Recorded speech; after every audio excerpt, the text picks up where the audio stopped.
मासा ये थाली तो वही है ना जो हनुमंत काकू के यहाँ से आई थी हमारे घर पे, मतलब वापस आके लिए।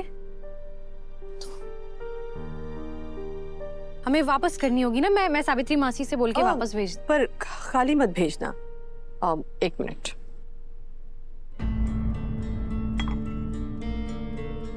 ये मलाई पेड़ा है, ये दे देना। वैसे भी ये हनुमंत और वसुधा को बहुत पसंद है। ये मलाई पेड़ा नहीं, घर में बनी हुई कोई मिठाई देनी। मासा, अब ये मलाई पेड़ा तो काकू और वसु बाजार से भी लेके खा सकते हैं मासा। अगर हमारे घर से कुछ जा रहा है तो कुछ स्पेशल होना चाहिए ना। हाँ, कुछ यूनिक होना चाहिए, कुछ जो हमारी पहचान है, कुछ ऐसा जो बाजार में ना मिले। जैसे कि माँ साहब, अब आपके हाथों में जो जादू है वो किसी हलवाई या मिठाई की दुकान में तो मिल नहीं सकता ना, तो ये भेज देते हैं। ये हमने अपने परिवार के लिए बनाया है, और वसुधा और हनुमंत भी तो हमारा परिवार है। यही भेज देते हैं।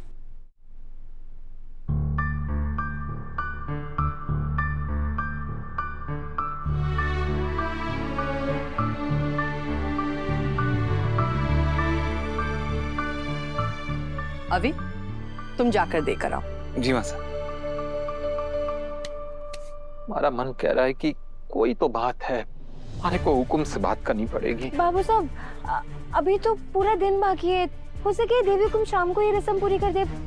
थोड़ा इंतजार कर लेते हैं। अब ज्यादा मत सोचिए, आप इधर आकर बैठिए और मैं आपके लिए चाय बनाती हूँ। बैठिए। तू बच्ची है, हमारे को रीत रिवाज व्यवहार की क्या समझ। तू ना इन सब में मत पड़। मैं हुकुम से आज एक नौकर की हैसियत से नहीं, एक बेटी के बाप की हैसियत से बात करूंगा।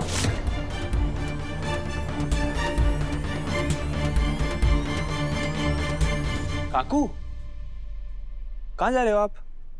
मैं आपके लिए मीठी थाल लेके आया था।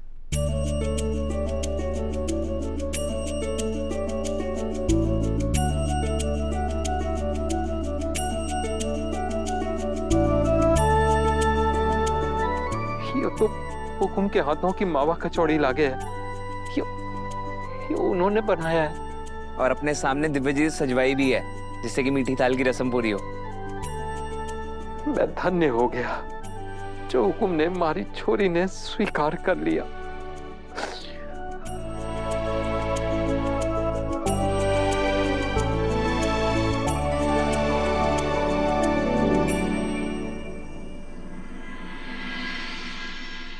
बस इतना, इससे ज्यादा आपकी सेहत को अनुमति नहीं है। हमारी वैवाहिक जीवन की रीत तो पूरी कीजिए चंदा जी। हमेशा पहले आपका मुंह मीठा करवाने की।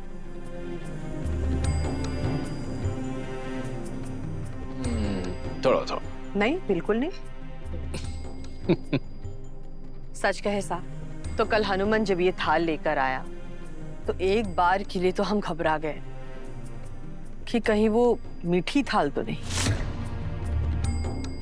फिर अच्छा वो आपने बता दिया कि वो मिठाई, मेवे, वो सब कुछ आपके ठीक होने की खुशी के लिए था। चंदा, तुमने हनुमंत के घर से आई हुई मिठाई चखी? कैसे नहीं चखते? एक एक निवाले में हनुमंत और वसुधा का आपके लिए प्यार और परिवार के लिए अपनापन जो था। एक बात बताओ चंदा, अगर वो थाल मीठी थाल के रस्म के तौर पर आया होता तो क्या उसका स्वाद बदल जाता? स्वाद नहीं बदलता, पर मायने बदल जाते हैं। पर क्या मायनों से बढ़कर नियत नहीं होती? चंदा, जिस साफ नियत से उन दोनों ने हमारे परिवार की, घर की सेवा की है, वो अगर हमारे परिवार का हिस्सा बन जाए तो? आप अच्छे से जानते हैं कि कोई देव के साथ वसुधा का नाम भी जोड़े तो हमें गवारा नहीं।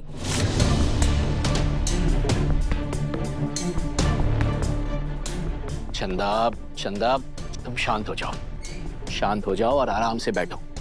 आओ, आ जाओ।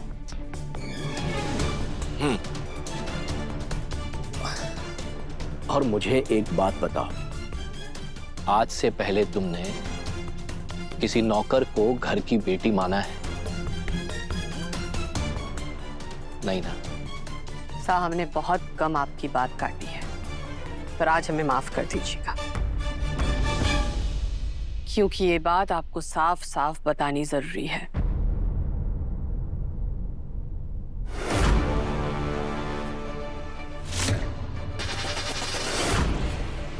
हम वसुधा को इस घर की नौकरानी नहीं मानते, पर इसका मतलब ये नहीं कि हम उसे अपने घर की बहू का मानते।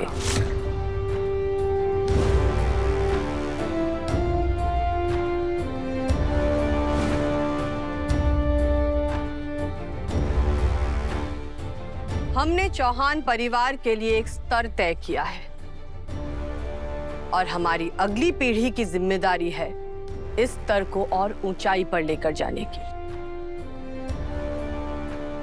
अब इतनी अपेक्षा तो हम अपनी आने वाली पीढ़ी से कर ही सकते हैं।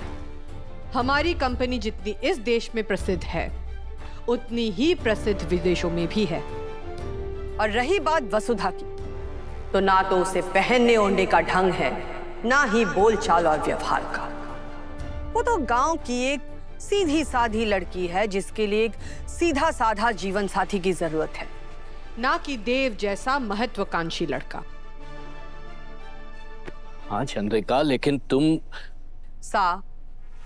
अब हमें इस बात में कोई बहस नहीं करनी है। देव की पत्नी हम ढूंढ कर लाएंगे, और ऐसी लाएंगे कि उनकी जोड़ी राजा और रानी की लगे, ना कि राजा और दासी की। हम आपसे आग्रह करते हैं कि आज के बाद आप देव का नाम वसुधा के साथ कभी मत जोड़िएगा। हम आपकी दवा लेकर आते हैं।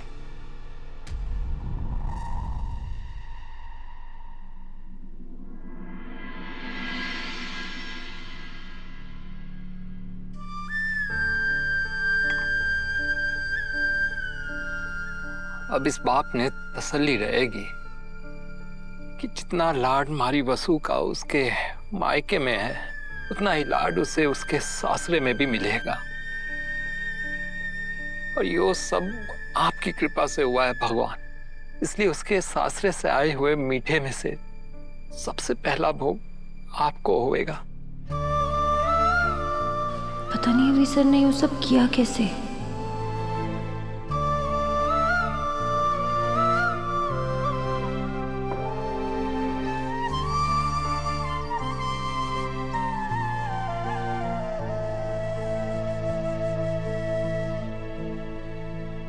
अपने सास के हाथ की बनी मावा कचौड़ी सबसे पहले तू चख।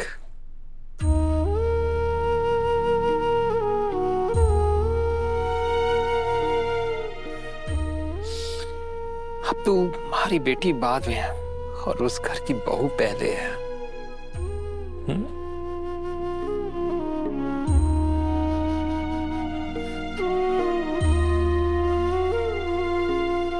जिस दिन बाबूसा ने सारी सच्चाई पता चलेगी, उन्हें कितना दुख होगा। काश मैं कुछ कर पाती।